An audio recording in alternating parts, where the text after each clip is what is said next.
Hello friends, नमस्कार। आज की इस कक्षा में आप सभी का हार्दिक स्वागत है।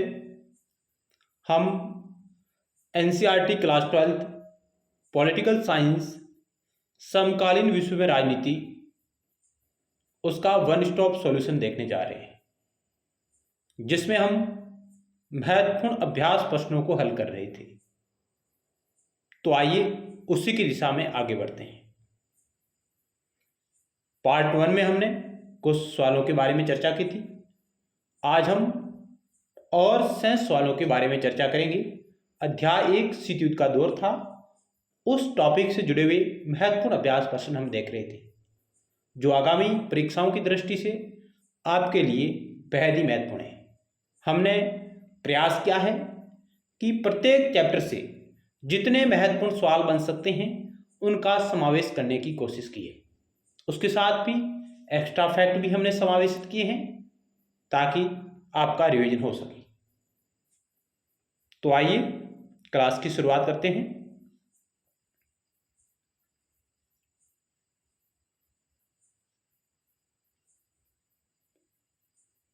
अध्याय 1 शीत युद्ध का दौर, जिसके 10 सवालों को हमने पार्ट 1 में देखा है, और आज हम पार्ट 2 में नेक्स्ट सवालों के बारे में चर्चा करेंगे। सवाल नंबर 11 आपकी स्क्रीन पर रहा। निम्नलिखित में से असत्य कथन का आपको चयन करना है। 4 ऑप्शन आपके समक्ष रहे। शीत युद्ध की समाप्ति को समकालीन विश्व राजनीति की शुरुआत की तरह देखा जाता है। ऑप्शन 2, दो महाशक्तियां संयुक्त राज्य अमेरिका और सोवियत संघ का वर्चस्व शीत युद्ध के केंद्र में था। ऑप्शन नंबर 3, गुट निरपेक्ष देशों ने नई अंतर्राष्ट्रीय आर्थिक व्यवस्था को स्थापित करने में महत्वपूर्ण भूमिका निभाई। ऑप्शन नंबर 4, महाशक्तियों ने गुट निरपेक्ष आंदोलन को अपने आर्थिक विकास और राजनीतिक स्वतंत्रता का साधन बनाया। क्या होगा इस सवाल का राइट उत्तर? आपको असत्य कथन का चयन करना है 4 ऑप्शनों में से।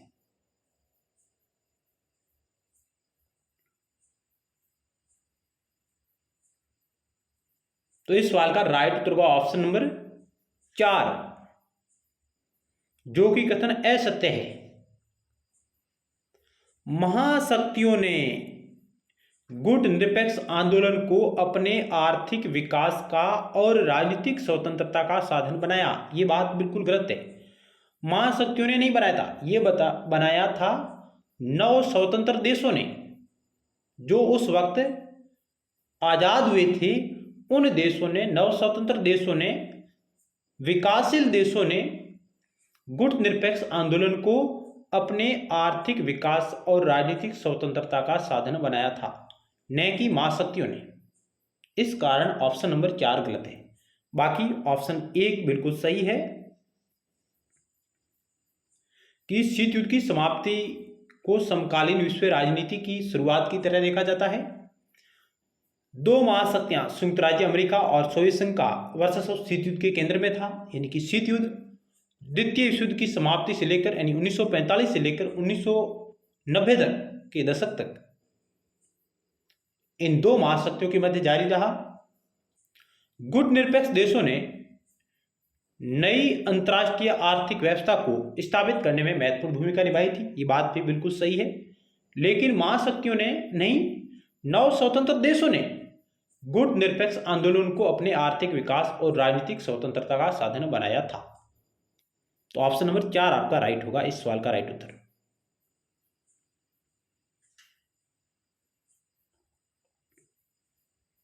सवाल नंबर नेक्स्ट आपकी स्क्रीन पर रहा। सीआईए किस देश की खुफिया एजेंसी है? यह सवाल डायरेक्ट एनसीईआरटी से है। जब आप एनसीईआरटी का चैप्टर नंबर 1 शीत युद्ध का दौर उसका अध्ययन करेंगे तो आपको वहां पर ये सवाल मिलेगा। सीआईए किस देश की खुफिया एजेंसी है? संयुक्त राज्य अमेरिका, सोवियत संघ, ब्रिटेन, फ्रांस।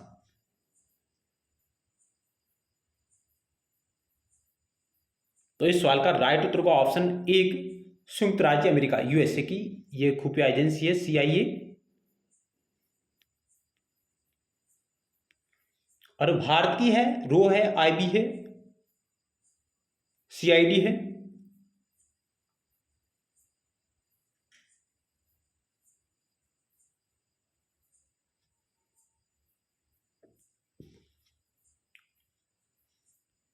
तो ऑप्शन नंबर 1 का आपका राइट होगा।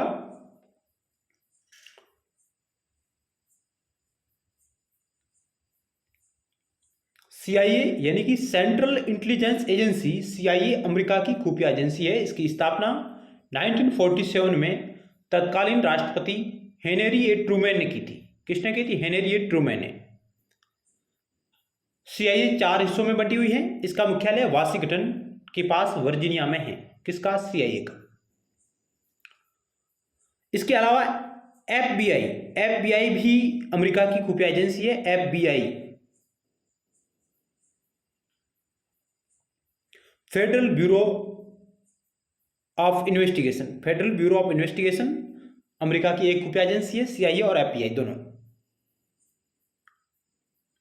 जबकि FSB फेडरल सिक्योरिटी सर्विस ये रूस की खुफिया एजेंसी है। इसकी स्थापना 12 अप्रैल 1995 को हुई थी। FSB का मुख्यालय मॉस्को में है। जबकि मोसाद मोसाद है जो इजराइल की खुफिया एजेंसी है। मोसाद को दुनिया की सबसे बेहतरीन खुफिया एजेंसी में गिना जाता है। मोसाद की स्थापना 1949 में हुई थी।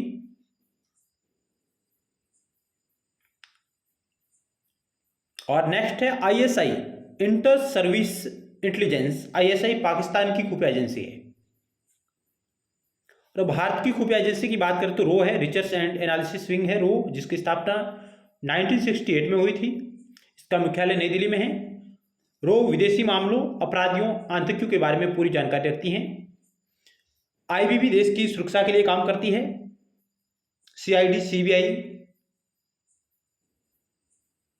इत्यादि। लेकिन मुख्य रूप से रो भारत की खुफिया एजेंसी है। जबकि CIA और FBI अमेरिका की खुफिया एजेंसी है। और FSB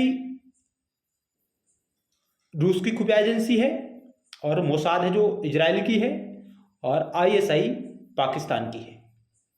तो एक तरफ खुफिया एजेंसी और दूसरी तरफ देश का नाम, इस प्रकार का सुमिलित करने वाला भी सवाल आ सकता है।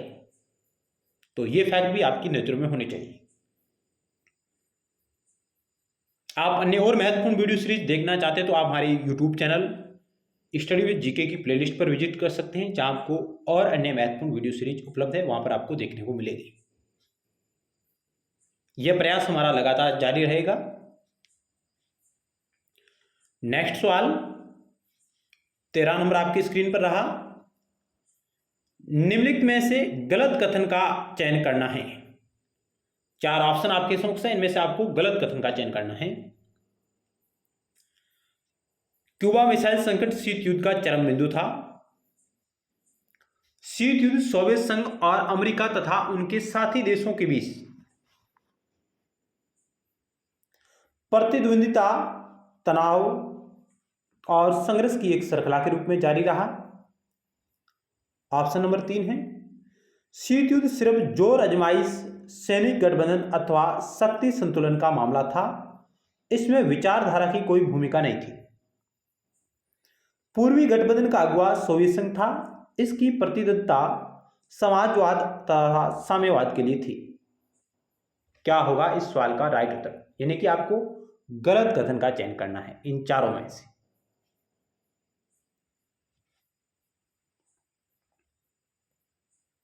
तो आइए इस सवाल का राइट आंसर चेक करते हैं।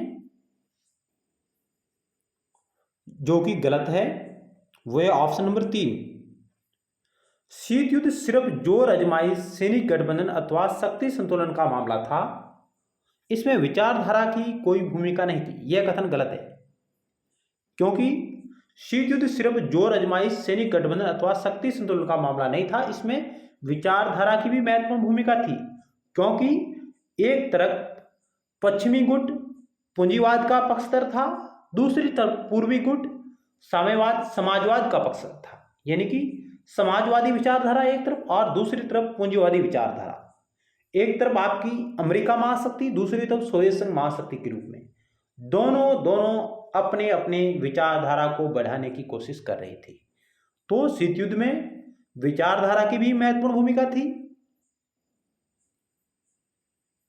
न कि सिर्फ जोर आजमाइश, सैनिक गठबंधन अथवा शक्ति संतुलन का मामला था। इनके साथ साथ विचारधारा भी महत्वपूर्ण थी। बाकी 1, 2 और 4 बिल्कुल सही है कि क्यूबा मिसाइल संकट शीत युद्ध का चरम बिंदु था। शीत युद्ध सोवियत संघ और अमेरिका तथा उनके साथी देश के बीच प्रतिद्वंदिता, तनाव और संघर्ष की एक श्रृंखला के रूप में जारी रहा। पूर्वी गठबंधन का अगुवा सोवियत संघ, जिसको हम यूएसएसआर कहते हैं, इसकी प्रतिद्वंदिता थी समाजवाद तथा साम्यवाद के लिए, यानी कि वह समाजवाद और साम्यवाद को बढ़ावा दे रहा था, जबकि पश्चिमी गुट यानी कि अमेरिका पूंजीवादी लोकतंत्र को बढ़ावा दे रहा था।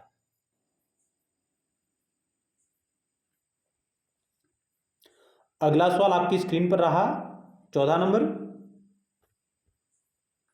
निम्नलिखित में से सत्य कथन का आपको चयन करना है। 4 कथन आपको दे रखे हैं और फिर आपको कूट का चयन करना है।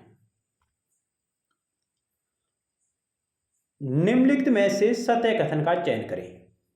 सन 1945 में मित्र राष्ट्र और ध्रुवी राष्ट्रों के बीच दूसरे विश्व युद्ध, जिसकी अवधि 1939 से 1945 तक थी, की समाप्ति हो गई। ध्रुवी राष्ट्रों की अगुवाई संयुक्त राज्य अमेरिका, फ्रांस, ब्रिटेन, सोवियत संघ कर रहे थे, जबकि मित्र राष्ट्रों की अगुवाई जर्मनी, जापान और इटली कर रहे थे। दूसरे विश्व युद्ध की समाप्ति से शीत युद्ध की शुरुआत मानी जाती है। दूसरे विश्व युद्ध की समाप्ति से शीत युद्ध की शुरुआत मानी जाती है। उपरोक्त में से कौन से कथन सत्य है वो आपको चयन करना है।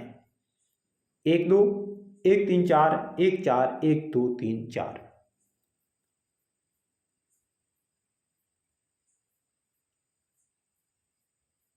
तो आइए इस सवाल का राइट आंसर चेक करते हैं। ऑप्शन नंबर आपका सी राइट होगा। 1 और 4 बिल्कुल सही है। दूसरे विश्व युद्ध की समाप्ति से शीत युद्ध की शुरुआत मानी जाती है, यानी कि 1945 से। सेकेंड वर्ल्ड वॉर का 1945 में अंत हुआ और इससे शीत युद्ध की शुरुआत मानी जाती है। जबकि दूसरा और तीसरा इसलिए गलत है क्योंकि ध्रुवी राष्ट्रों की अगुवाई है जो जर्मनी, जापान और इटली कर रहे थे, जबकि मित्र राष्ट्रों की अगुवाई संयुक्त राज्य अमेरिका, फ्रांस, ब्रिटेन, सोवियत संघ कर रहे थे।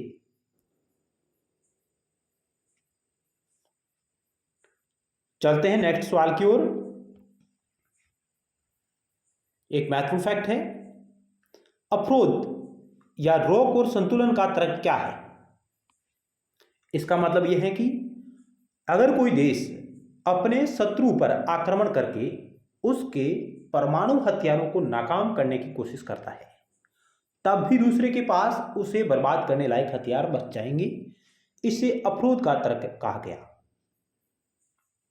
और हमने इसका उदाहरण शीत युद्ध के दौरान देखा।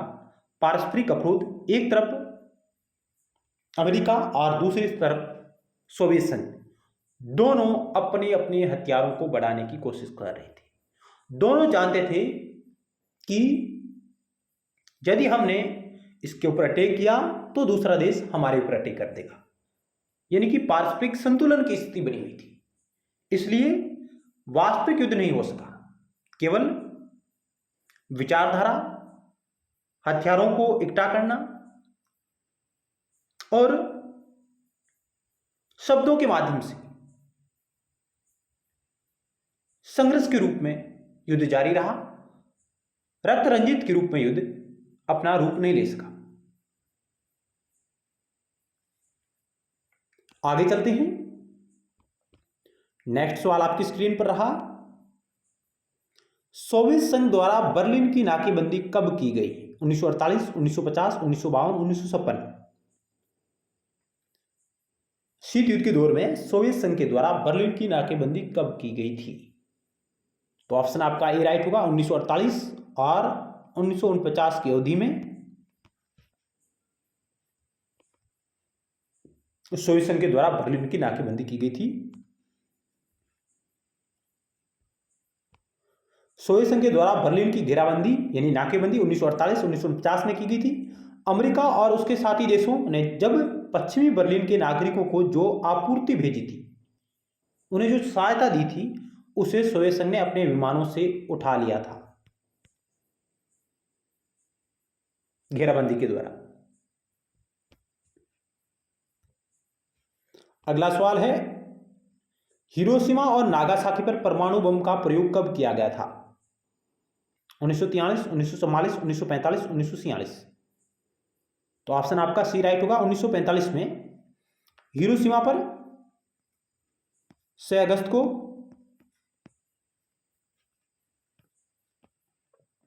और नागासाकी पर 9 अगस्त को परमाणु बम अमेरिका द्वारा गिराए गए थे।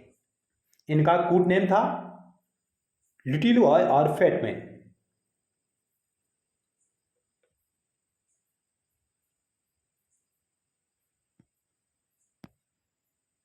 तो आप ना से 9 अगस्त पकड़िएगा, इस प्रकार आप याद रख सकते हैं। 9 अगस्त को नागासाकी पर और 6 अगस्त को हिरोशिमा पर।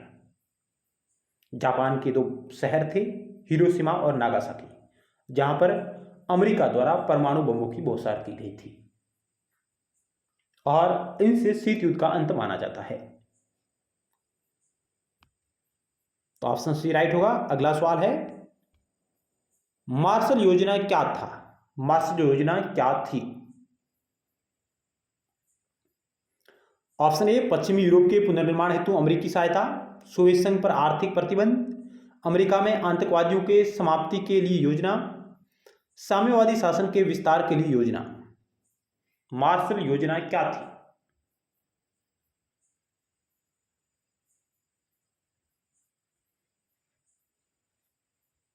तो इस सवाल का राइट उत्तर का ऑप्शन ए, पश्चिमी यूरोप के पुनर्निर्माण हेतु अमेरिकी सहायता, यानी पश्चिमी यूरोप के जो देश थे जो कि अमेरिकी पूंजीवादी गुट में शामिल थे, उनको अमेरिका के द्वारा सहायता प्रदान की गई थी और इसकी घोषणा जो 1947 में कर दी गई थी, 1947 में, और इसकी शुरुआत 1948 से लेकर 1952 तक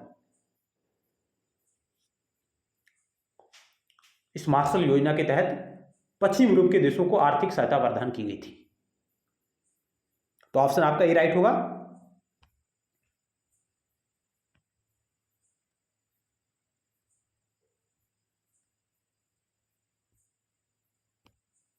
पश्चिमी यूरोप के देशों को अपने पुनर्निर्माण हेतु अमेरिका ने अप्रैल 1948 में मार्शल योजना शुरू की, जबकि इसकी घोषणा उन्होंने 1947 में कर दी थी।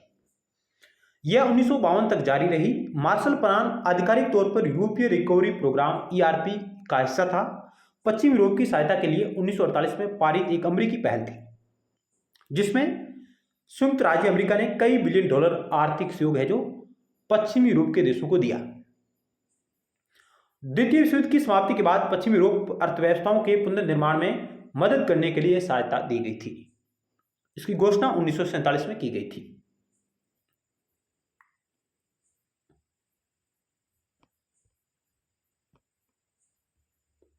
अगला सवाल है 18 नंबर, नाटो की स्थापना कब हुई? NATO, North Atlantic Treaty Organisation, इसकी स्थापना कब हुई थी? 4 अप्रैल 1949, 15 अगस्त 1947, 8 अप्रैल 1975, 9 जून 1975। तो ऑप्शन आपका ए राइट होगा। 4 अप्रैल 1949 को नाटो की स्थापना की गई थी। नाटो की स्थापना अमेरिका के नेतृत्व में 4 अप्रैल 1949 को हुई थी और इसकी स्थापना करने में 12 देशों ने महत्वपूर्ण भूमिका निभाई थी तत्कालीन समय में, लेकिन वर्तमान में देशों की संख्या हो गई 32 इसके सदस्य राष्ट्र है नाटो के वर्तमान में।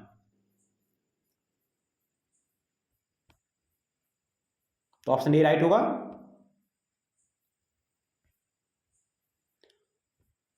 अगला सवाल है, नाटो से संबंधित कौन सा विकल्प सही है? यानी नाटो की फुल फॉर्म क्या है? उत्तरी अमेरिकी संधि संगठन, उत्तर अटलांटिक संधि संगठन, उत्तरी अमेरिका आंतरिक निरोधक संगठन, उपयुक्त में से कोई नहीं।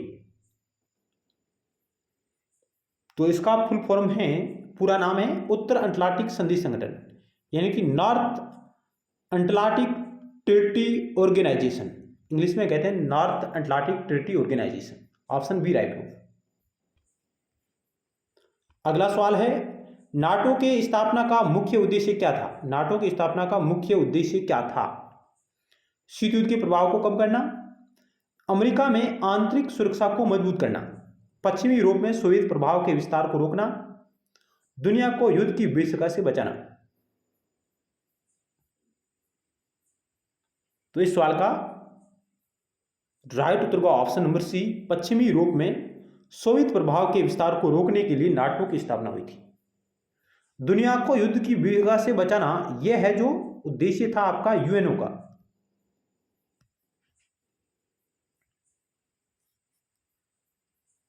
तो ऑप्शन सी राइट होगा, नाटो का मुख्य उद्देश्य। आइए अब हम नाटो के बारे में विस्तार से चर्चा करते हैं। क्या है नाटो, क्या है इसकी ऐतिहासिक पृष्ठभूमि, इसका हेडक्वार्टर कहाँ है, कितने मेंबर है इसमें। नाटो का पूरा नाम है उत्तर अटलांटिक संधि संगठन, इसको इंग्लिश में कहते हैं नॉर्थ अटलांटिक ट्रीटी ऑर्गेनाइजेशन। इसकी स्थापना 4 अप्रैल 1949 को हुई थी। उत्तरी अटलांटिक संगठन की स्थापना 1949 में संयुक्त राज्य अमेरिका, कनाडा और कई पश्चिमी यूरोपीय देशों द्वारा सोवियत संघ के विरुद्ध सामूहिक सुरक्षा प्रदान करने के लिए की गई थी। यानी सोवियत संघ के विरुद्ध सामूहिक सुरक्षा प्रदान करने के लिए की गई थी शीत युद्ध के दौरान।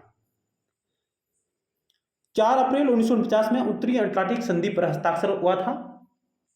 इस समझौते में कुल 12 देश शामिल थे, संयुक्त राज्य America, Canada, Belgium, Denmark, France, Iceland, Italy, Luxembourg, Netherland, Norway, पुर्तगाल और यूनाइटेड किंगडम ने एक के खिलाफ हमले को सभी के खिलाफ हमले के रूप में मानने पर सहमति व्यक्त की। इन्होंने कहा कि जो नाटो में जो राष्ट्र शामिल होगा, यदि उन किसी पर एक पर हमला होता है तो वह सभी देशों पर हमला माना जाएगा। नाटो की स्थापना के समय 12 देश शामिल थे जिन्होंने बुर्सुलेस संधि पर हस्ताक्षर की, यानी कि अटलांटिक संधि या बुर्सुलेस संधि पर हस्ताक्षर करके इस नाटो की स्थापना हुई थी। और इसका हेडक्वार्टर भी बुर्सुलेस बेल्जियम में है। नाटो एक अंतर सरकारी संगठन है, सैन्य गठबंधन है। इस संगठन का मकसद राजनीतिक और सैन्य तरीकों से अपने सदस्यों की सुरक्षा और आजादी की गारंटी देना। नाटो का मुख्यालय बेल्जियम के ब्रुसेल्स में है। वर्तमान में नाटो के 32 सदस्य देश हैं। ये देश, जिन्हें नाटो सहयोगी कहा जाता है, संप्रभु राष्ट्र हैं जो नाटो के माध्यम से राजनीतिक और सुरक्षा मुद्दों पर चर्चा करने और आम सहमति से सामूहिक निर्णय लेने के लिए एक साथ आते हैं। तो ये थे नाटो से जुड़े हुए महत्वपूर्ण फैक्ट।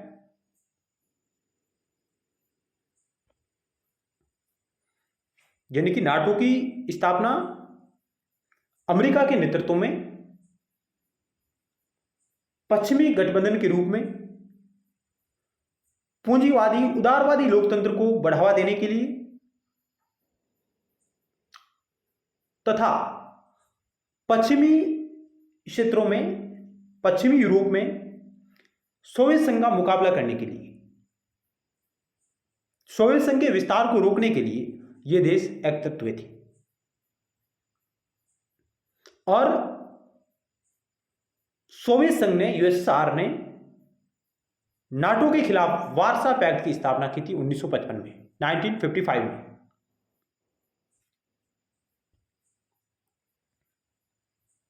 अगला सवाल 21 नंबर है, चीन संयुक्त राष्ट्र संघ का सदस्य कब बना? यानी चीन का यूएनओ में प्रवेश कब हुआ? 1975, 1971, 1968, 1989। तो ऑप्शन आपका बी राइट होगा।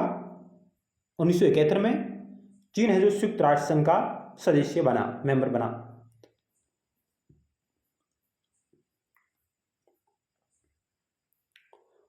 आप बताइएगा, भारत है जो यूएनओ का मेंबर कब बना था? भारत यूएनओ का मेंबर कब बना था? कमेंट बॉक्स के माध्यम से आप बताइए, भारत यूएनओ का मेंबर कब बना? अगला सवाल है 22 नंबर, क्यूबा के मिसाइल संकट के समय सोवियत संघ के प्रधानमंत्री कौन थे, यानी सोवियत संघ के नेता कौन थे? Joseph Stalin, Nikita Khrushchev, Nikolai Bulganin, उपयुक्त में से कोई नहीं। इस सवाल का राइट उत्तर का ऑप्शन बी निकिता खुर्चेव है, जो क्यूबा मिसाइल संकट जो 1962 में हुआ उस समय सोवियत संघ के प्रधानमंत्री यानी नेता थे निकिता खुर्चेव। और उस वक्त निकिता खुर्चेव ने क्यूबा, जो कि अमेरिका के तट से लगा हुआ एक द्वीपीय देश है, वहां पर मिसाइलें तैनात करती थी, जिसकी भनक अमेरिका को 3 हफ्ते बाद लगी। तो तत्कालीन अमेरिकी राष्ट्रपति जॉन एफ कैनेडी ने सोवियत संघ की घेराबंदी करना शुरू किया, क्यूबा की तरफ आने वाले जहाजों को रोकने का प्रयास किया। क्यूबा मिसाइल संकट शीत युद्ध का चरम बिंदु माना जाता है। जोसेफ स्टालिन है, जो लेनिन के बाद यूएसएसआर के नेता बने थे। जोसेफ स्टालिन लेनिन के बाद यूएसएसआर के नेता थे और उसके बाद निकिता खुर्चेव बने।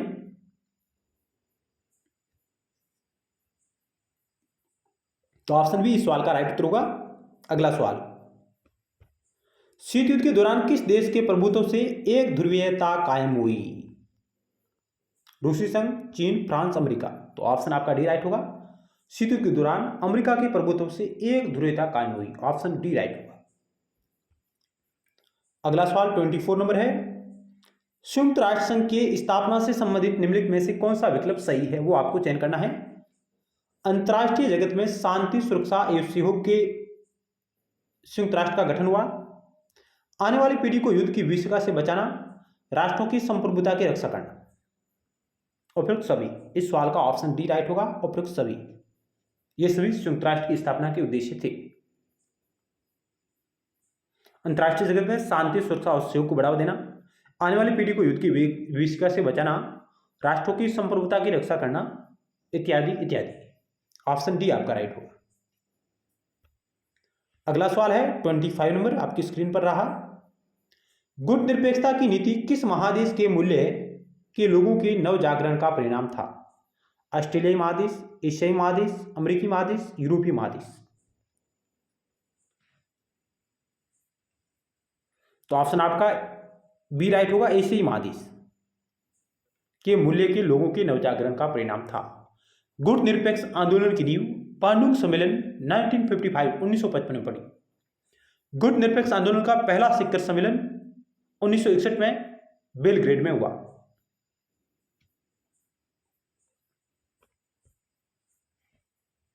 अगला सवाल है, निम्नलिखित में से किनके प्रयासों से गुट निरपेक्षता की नीति अस्तित्व में आई? Jawaharlal Nehru, Gamal Abdul Nasser, marshal Joseph Broz Tito, उपयुक्त सभी।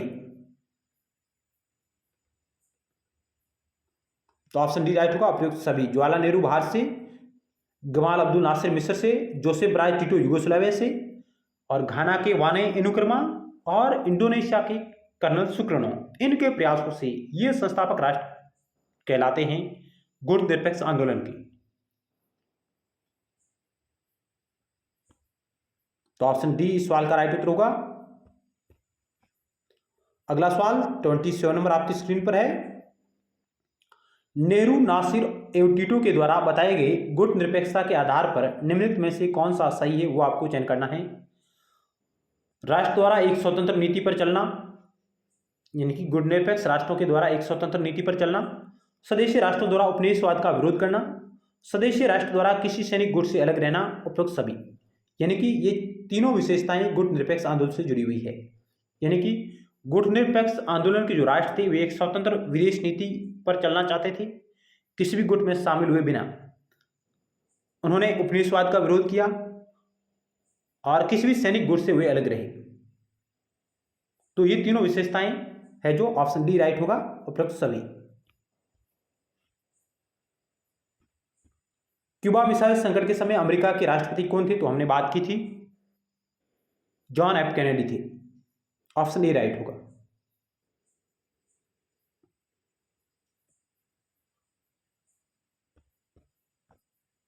ट्वेंटी 29 नंबर सवाल आपकी स्क्रीन पर है।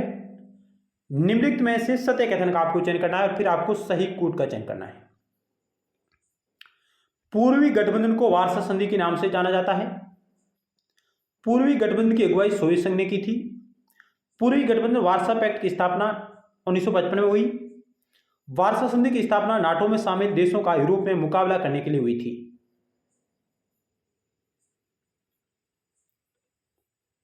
क्या होगा इस सवाल का राइट उत्तर? तो ऑप्शन आपका डी राइट होगा। 1 2 3 4 चारों कथन बिल्कुल सही। पूर्वी गठबंधन को वारसा संधि के नाम से जाना जाता है। पूर्वी गठबंधन की अगुवाई सोवियत संघ ने की थी। पूर्वी गठबंधन वारसा पैक्ट की स्थापना 1955 में हुई। वारसा संधि की स्थापना नाटो में शामिल देशों का यूरोप में मुकाबला करने के लिए हुई थी, क्योंकि जब नाटो की स्थापना 4 अप्रैल 1949 को हुई थी, उसका मुकाबला करने के लिए वारसा पैक्ट की स्थापना हुई थी, वारसा संधि की स्थापना हुई थी। तो ऑप्शन आपका डी राइट होगा। अगला सवाल आपकी स्क्रीन पर रहा। पूर्वी और दक्षिणी पूर्वी एशिया तथा पश्चिमी एशिया में अमेरिका ने गठबंधन का तरीका अपनाया, उसमें निम्नलिखित में से कौन से गठबंधन शामिल थे? यानी कि शीत युद्ध के दौरान पूर्वी और दक्षिणी पूर्वी एशिया तथा पश्चिमी एशिया में अमेरिका ने गठबंधन का तरीका अपनाया, उसमें निम्नलिखित में से कौन से गठबंधन शामिल थे? सीएटो, सेंटो, वारसा, नाटो। क्या होगा इस सवाल का राइट उत्तर?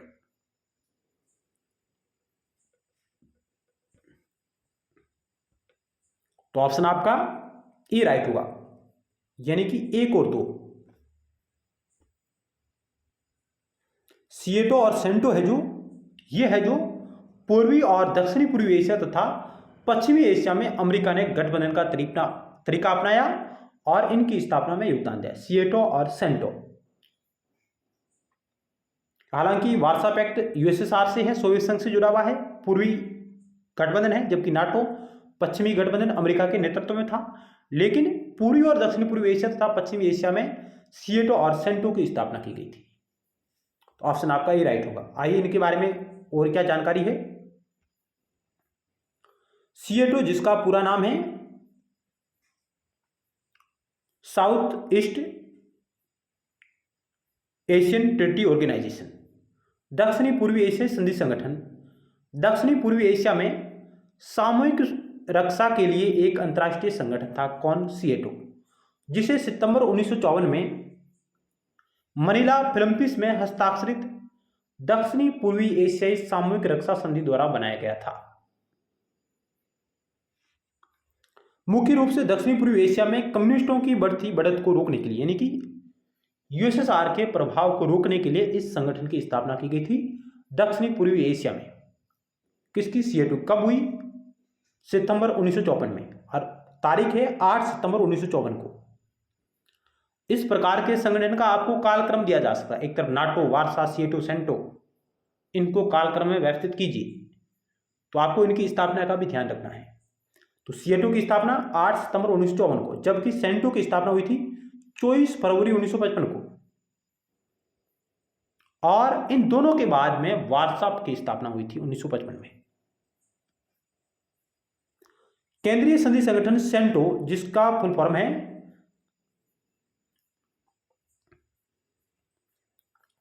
जिसे पहले मध्य पूर्व संधि संगठन मेटो भी कहा जाता था, मेटो के नाम से भी जाना जाता था। सेंटो सेंट्रल ट्रीटी ऑर्गेनाइजेशन, जिसे पहले मध्य पूर्व संधि संगठन मिडिल ईस्ट ट्रीटी ऑर्गेनाइजेशन, जिसे बगदाद संधि के नाम से भी जाना जाता था, क्योंकि बगदाद में हस्ताक्षरित हुआ था। शीत युद्ध का एक सैन्य गठबंधन था। इसका गठन 24 फरवरी 1955 में हुआ था।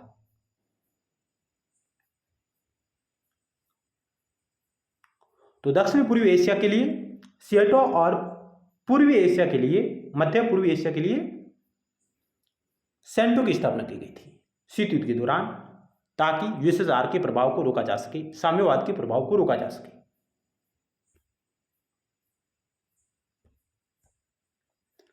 अगला पॉइंट है वारसा की स्थापना।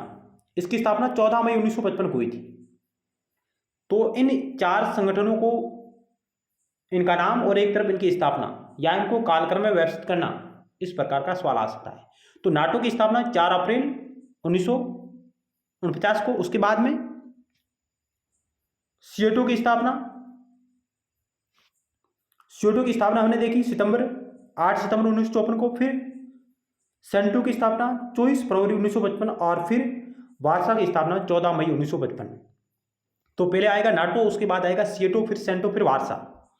नाटो के जवाब में सोवियत संघ के नेतृत्व में पूर्वी यूरोप के देशों ने गठबंधन बनाया 1955 में। इसमें देश ये शामिल थे सोवियत संघ, पोलैंड, पूर्वी Germany, Czechoslovakia, Hungary, Romania, Bulgaria इत्यादि। इसका मुख्य काम था नाटो में शामिल देशों का यूरोप में मुकाबला करना। और जब सोवियत संघ समाप्त हो गया उसके साथ ही इसकी समाप्ति हो गई थी, यानी कि 1 जुलाई 1991 को यह संगठन भंग हो गया, वार्सा संधि समाप्त हो गई, पूर्वी गठबंधन टूट गया।